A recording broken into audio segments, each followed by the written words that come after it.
गरीब का जादुई कूलर। कन्हैया गीता अपने बच्चे चिंटू के साथ रहते थे। वह मजदूरी करता था।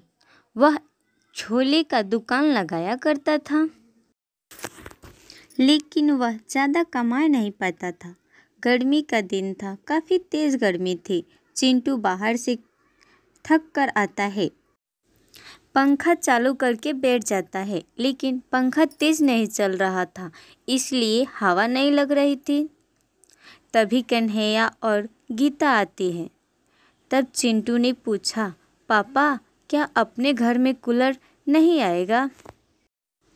हमारे सारे दोस्तों के पास घर में कूलर है और ये पंखा भी नहीं चल रहा है। कन्हैया ने बोला, देखो चिंटू, हमारे पास इतना पैसा नहीं है कि हम कूलर खरीदें। कन्हैया की यह बात सुनकर चिंटू गुस्से में वहाँ से चला जाता है।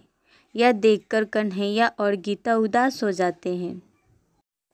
तब कन्हैया कहता है, मैं इतना गरीब क्यों हूँ, अपने बच्चे की ज़रूरत भी पूरा नहीं कर सकता।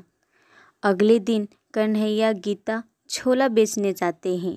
उस दिन कुछ ज़्यादा कमाई होती है, तो कन्हैया कूलर लेने को सोचता है कि पुराना कूलर खरीद लेते हैं।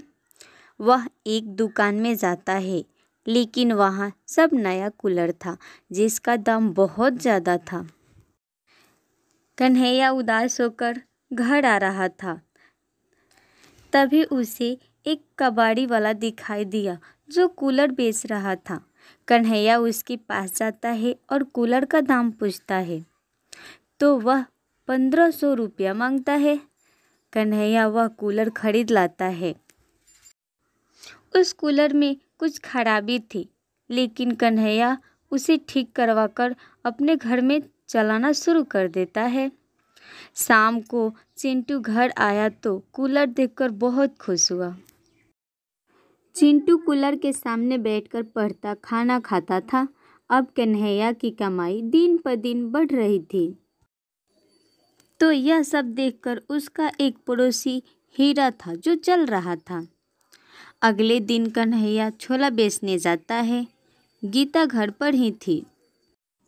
इस बात का फायदा उठाकर हीरा उसकी ठेले में आग लगा देता है, जिसमें कन्हैया बुरी तरह जल जाता है। गीता को पता लगा तो वह डॉक्टर को बुलाकर कन्हैया की इलाज करवाने लगी। गीता अब सोचने लगी कि घर का खर्चा कैसे चलेगा। तभी कूलर से आवाज़ आया, गीता मैं तुम्हारा मदद करूँगा। गीता बोली, तुम मेरे मदद कैसे करोगे? तब कूलर ने बताया कि मैं एक जादुई कूलर हूँ और मैं तुम्हारे और कन्हैया की ईमानदारी से खुश हूँ, इसलिए तुम जो चाहोगी वो मैं तुम्हें दूंगा और सब ठीक कर दूंगा। उस दिन के बाद से कन्हैया बिल्कुल ठीक हो जाता है और अपना छोले की दुकान भी लगाने लगता है और अपना जीवन अच्छा से जीने लगता है और जादुई कूलर हमेशा उसके घर में ही रहता है।